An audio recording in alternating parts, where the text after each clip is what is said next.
So the Right Honourable Leader of the Opposition, members of the Shadow Cabinet, Right Honourable MPs, Excellencies, and colleagues from the Diplomatic Corps, the Dean of our Diplomatic Corps, I'm really, I'm so grateful.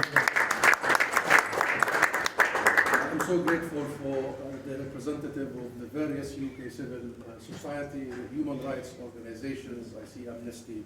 You know what, I'm very happy. And leaders of the Palestinian community, ladies and gentlemen, my friends, I'm really pleased to be speaking to you today during these very troubling times.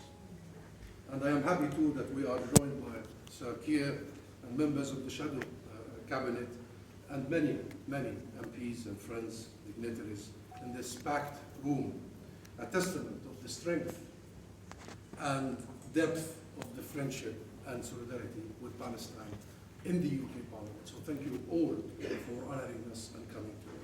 But first, allow me to extend my heartfelt gratitude to you, Julie Elliott, to Andy Slaughter, to all the members of the Friends of Palestine and the Middle East, to your great team for organizing this very, very timely and hugely important event, especially in these extraordinary days and moments. This meeting is very timely indeed. I would argue overdue, but we can blame the corona as we always do. With the state of the world as it is good opportunity to remind us that the Labour Party is also about global solidarity and the struggle for justice and equality worldwide. It is about international norms and laws and a global commitment to human rights. The Palestine National Liberation Movement, Fatah, and the Labour enjoys a sister party relationship for many decades. Together, we have launched several programs internationally and work together around the globe, and not just in Palestine, together with Labour.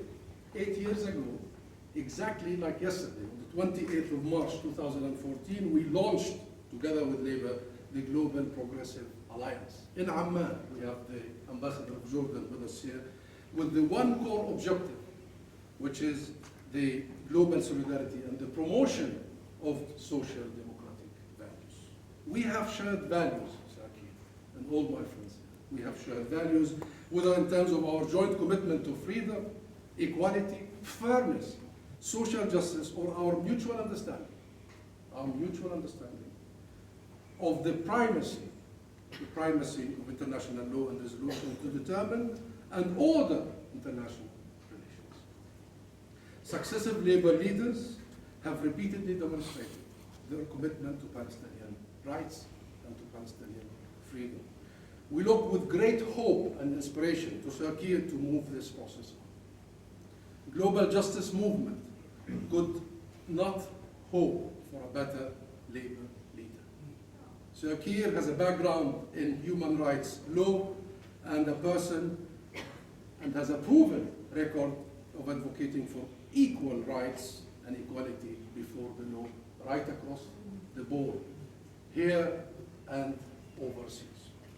Indeed, Sir Keir himself has been clear that the UK can and should promote peace and justice around the world with a human rights-based foreign policy. We cannot agree more. I know the Honourable Leader of the Opposition has in the past taken a personal interest in the treatment of Palestinian children in Israeli detention. Alas, the situation, my friends, has not improved. Today, 160 Palestinian children languish in Israeli detention. Just last week, yet another Palestinian child was killed in Nablus by Israeli troops. Nader Ryan was 16 and on his way to meet his brother in a cafe. Last 3 months, 4 Palestinian children have so far been killed by Israeli troops. As for last year, 86 Palestinian children were killed, or just over 7 children every. This, my friends, is the reality we live as Palestinians. This is a reality we have lived for 74 years. I cannot believe anyone thinks this is acceptable. We are therefore pleased to see that the Labour Party continues to support the immediate recognition of the state of Palestine. Statehood, Palestinian statehood, placing the party, if not the UK, in line with some 2/3 of the world's countries. The key here, of course, is immediate. Because we also hear from the UK government that we will recognize in due course. We strongly believe that the more countries recognize the state of Palestine, the closer we will be to a peaceful two-state. It is not an outcome of a final agreement. It is the entry point to negotiations. It is living in the future. We also, my friends, look forward to a clear reaction from the UK government on the very important recent report from the UK's own Amnesty Rights Group. And I'm so pleased to see representatives from Amnesty International here with us. And today I raised this very issue with the Foreign Office. 74 years after the Palestinians were dispossessed of and expelled from our land, and 55 years since Israel occupied the rest of historic Palestine, it should come as a surprise to no one, my friends, that Israel's legal system is deeply biased against the land's native population. It is in fact, as attested by Amnesty, by the Human Rights Watch, the US-based, by B'Tselem, the Israeli human rights, by countless Palestinian human rights groups, and most recently by the United Nations, a system of racial domination, which is very well defined in the UN system as apartheid.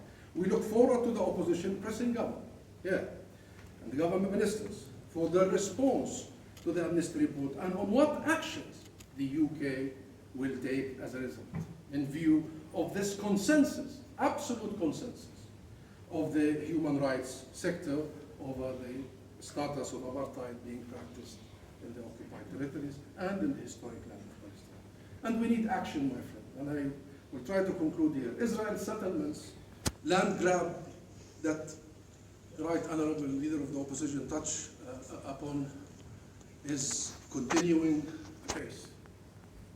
It is in the single greatest obstacle. It is the single greatest obstacle to the desired two-state outcome, espoused by the United Kingdom and espoused by the world. It should be clear that Israel, my friends, does not build these settlements and move people onto them with promises of tax breaks and subsidies because it intends to vacate these settlements in future. These, my friends, these are annexation in all but name.